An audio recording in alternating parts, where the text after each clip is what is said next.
What's up, everybody? It's Alex with Alex's Wood Burning. Got a beginner's wood burning video for you today. This is a little review and tutorial on how to pick your wood. What are the most common wood types? So let's get to it. So here we have your two most common types of wood that you will find at Hobby Lobby and Michael's and your other hobby stores. On our left is pine wood, and on our right is basswood. They each both come in different shapes and sizes, circles, squares. They come in sheets sometimes. On the left, pine wood. This is more of a budget wood. If you kind of don't want to go too expensive.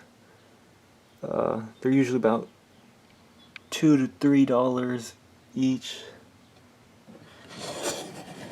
And on the right, basswood, which I would definitely recommend if you're a beginner at wood burning.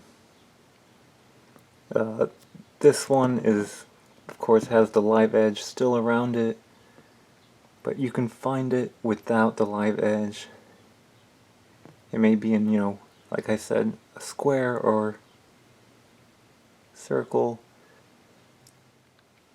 And when I talk about different shapes and sizes, I mean there are a variety from which you can choose from. We've got rectangular plaques, we've got squares, we've got hearts, circles. This one, very intricate design. Those make for good plaques. I would really recommend that to anyone making some signage. I like to make these during Valentine's Day. People really like them. These over here are coasters. Very cool gifts. And I mean, I could go on about the shapes, sizes that these wood pieces come in, but it's a long list.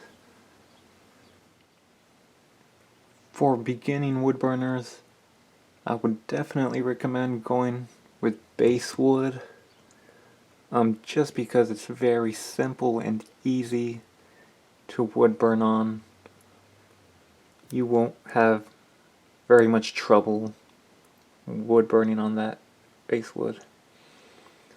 Pine wood is a little more difficult just because they can have a buildup of sap in them, and if you don't sand them down and really get out the imperfections, yeah, you will have trouble wood burning on that. My next subject is prices, and you do have choices. There are wood pieces out there that are about $2 to $4 each, and there are more expensive wood pieces that get up there to $7, in between $7 to $14 a piece. So yeah, you don't have to break the bank to wood burn. Thank you for watching my video. Hopefully this gave you some insight or helped you if you're a beginning wood burner. Make sure to like, comment, and subscribe. Hit that bell notification too so you're getting my videos. See you later.